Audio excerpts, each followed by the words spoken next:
In today's video, I'm going to show you how I got started with house hacking. Hi, I'm Rebecca Tongsonoon, and I've been doing residential real estate investing for over 25 years as a side hustle while working a full-time job. And I now have a multi-million-dollar real estate portfolio. So first, what is house hacking? Rocket Mortgage defines house hacking as finding ways to generate income from your home. So the way that I first got started is I bought my first home here in Austin, Texas, and it was a 3-bedroom, 2.5 bath property. And I found 2 roommates to come and live with me. At the time, I had just started my career. There were a lot of my peers who were also looking for temporary places to live. I had a coworker who had a dog, and she didn't want to live in an apartment because she had a big lab and wanted her lab to have a yard. I also had a friend who had other friends who were moving to Austin, and through her, I met someone else who was able to move into my home. So I had 2 roommates. They paid the mortgage, principal, and interest. So they paid the monthly payments through their rent, and we all split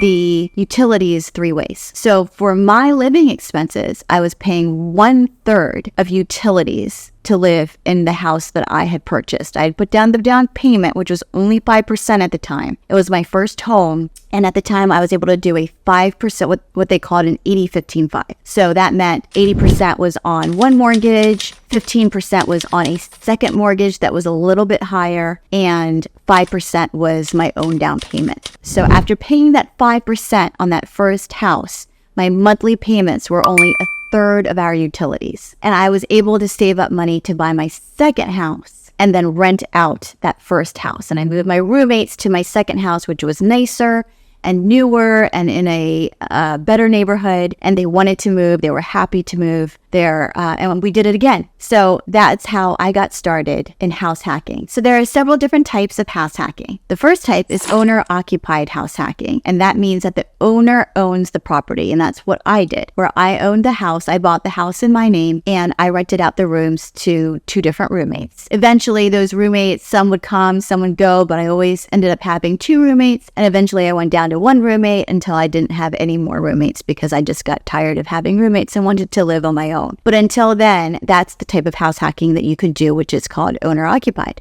The other option is to do multifamily, which means that you buy a duplex, a triplex, or a fourplex. Anything more than that with 5 units or more in it is considered commercial property, which you can still do.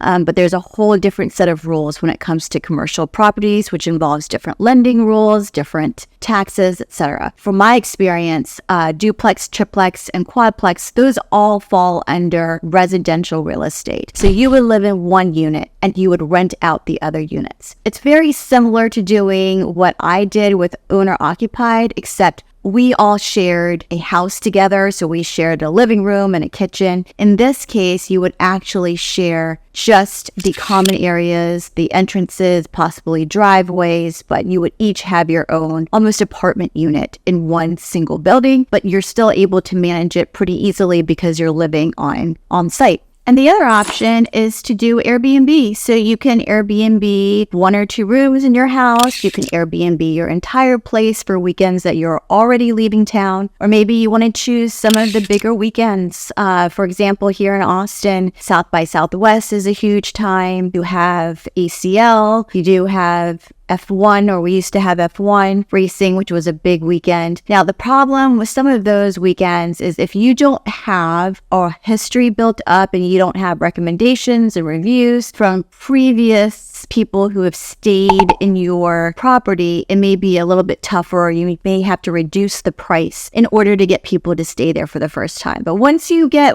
that first review or that second review, then it's a lot easier to rent your place. So what are the benefits of house hacking?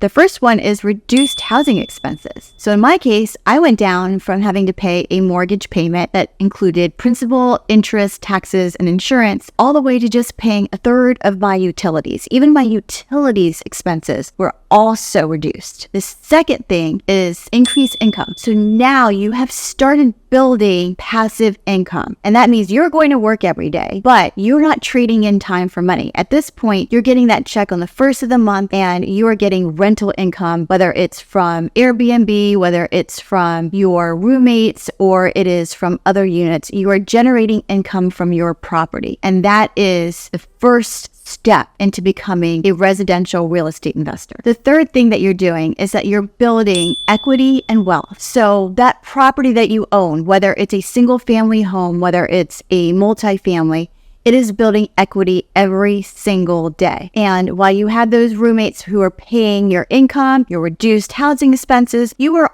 also, as every minute goes by, you're building equity. And finally, you're getting the experience of starting to become a property manager. And even if it's just a room in your house or a bathroom in your house, you are responsible for that property, and you're responsible for finding the roommates, approving them, getting a lease signed, and fixing any of the broken things that are in the house, which is the start of property management. And so you're getting a taste of that to see if that is something that you want to do going forward, or you're also building the skills that you are going to need to have many different properties and being a property manager, or outsourcing that property management one day to someone else. So let's talk about the risks and challenges of house hacking. So first, if you're going to do something like short-term renting, you need to know what your local city ordinances are. You need to know what permits you might need. You need to check in with your HOA to see if you're allowed to short-term rent. If you are renting, you might still be able to short-term rent. You just need to check with your lease and your property manager to see if that's something that is permitted or not.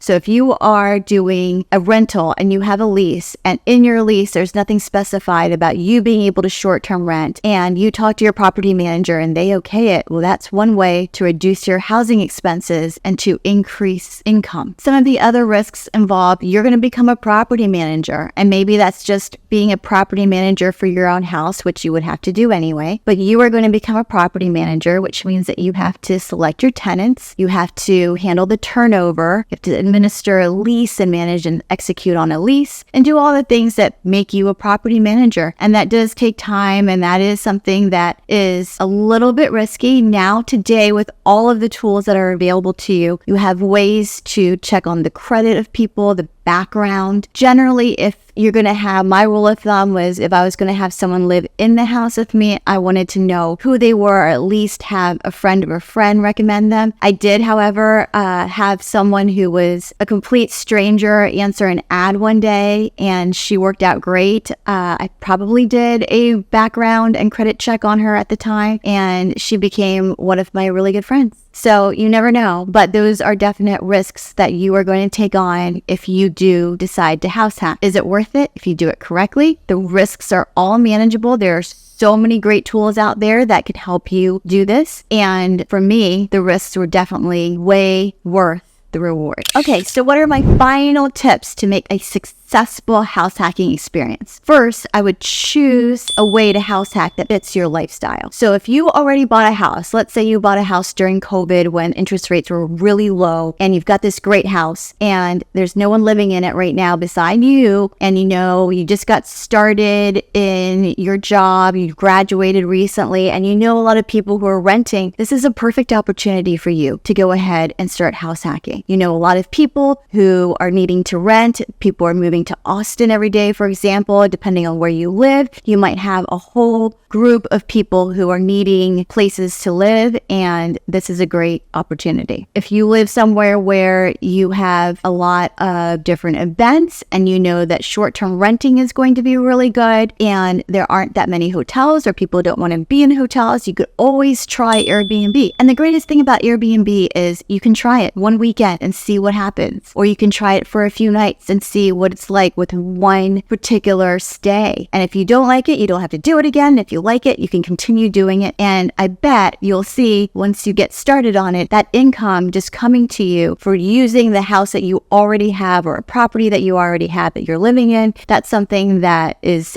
tempting to keep doing over and over again. My last and final tip for making sure that your house hacking experience is a positive one is communication. So make sure up front that your tenant or your guest knows exactly what you're expecting in turn for their stay or in turn for their lease. Please always sign a lease with your tenants. So even if they're friends of yours or they're friends of friends, even more reason to make sure that you do have a lease just in case anything were to go the opposite way. And always check to make sure that you're following the rules or following the local city ordinances and HOA and your property manager with what rules you have about short-term renting or long-term renting. And other than that, have a wonderful time. Okay? That's it. What are you waiting for? Check out those extra rooms in your house and start looking at them through dollar signs. They can bring you a lot of income and a lot of wealth and kickstart you onto a residential real estate journey that involves you making a lot of money and building wealth and equity for your future. So if you have any questions or you have any comments, you want to hear more about property management and how to manage tenants and how to acquire tenants, please comment below, hit that like button for me, and follow me for more tips on residential real estate investing as a side hustle.